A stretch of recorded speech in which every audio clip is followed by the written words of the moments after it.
یار بچوں چینل کو سبسکرائب کر دیا کرو، سبسکرائبر ہی کوئی نہیں ہے یار چینل میں۔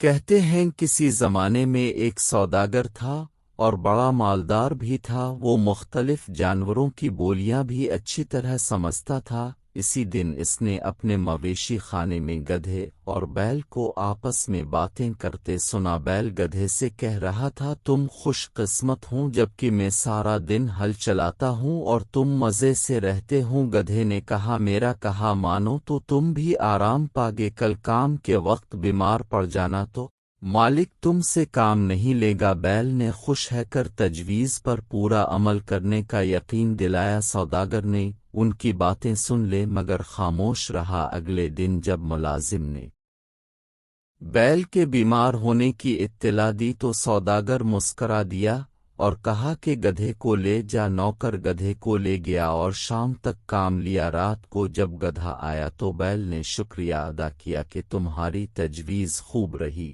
اور مجھے آرام کرنے کا موقع مل گیا۔ گدھا دن بھر مشقت سے چور چور رہے، اس وقت تو خاموش رہا لیکن جی میں سوچتا رہا، اچھی نصیحت کی کہ خود مصیبت میں پھنس گیا۔ اگلے روز صبح سوداگر پھر مویشی خانے پہنچا تاکہ گدھے اور بیل کا معاملہ دیکھے۔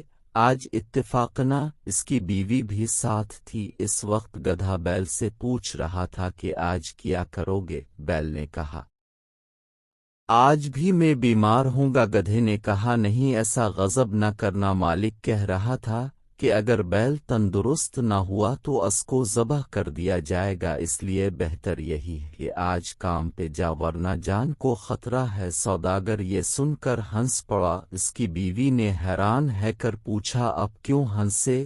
سوداگر نے کہا، مجھے گدھے اور بیل کی باتوں پر ہنسی آ گئی۔ بیوی نے دریافت کیا کہ ان میں کیا گفتگو ہوئی۔ سوداگر نے کہا، یہ ایک راز ہے، اگر ظاہر کر دیا تو میری جان کو خطرہ ہے۔ بیوی اصرار کرنے لگی اور کہا کہ تم بہانے بناتے ہو، درست بات نہیں بتائی تو میں اپنے آپ کو قتل کر لوں گی۔ سوداگر نے اسے بہت سمجھانا چاہا لیکن وہ اپنی ضد پر اڑ رہی اور ساتھ ہی وہ رونا پیٹنا شروع کر دیا۔ سوداگر پریشان ہو گیا کہ اگر بتاتا ہوں تو میری زندگی پر حرف آتا، نہیں بتاتا تو یہ جان کھو دیتی ہے۔ اس فکر میں کھڑا تھا کہ کتے نے مرغ سے کہا کہ تو آج بھی مرغیوں کو ڈانٹ رہا ہے؟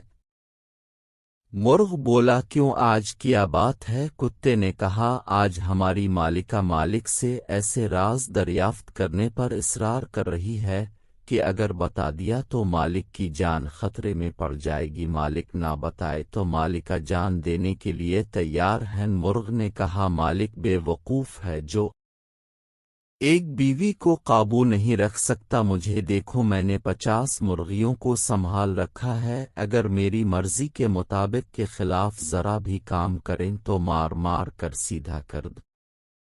یہ سن کر مالک نے ہنٹر اٹھایا اور بیوی کو مارنا شروع کر دیا۔ عورت ڈر گئی اور سوداگر کے قدموں میں گر کر معافی مانگی کہ تمہاری مرضی کے خلاف آئندہ کوئی کام نہیں کروں گی اور کبھی ضد نہیں کروں گی۔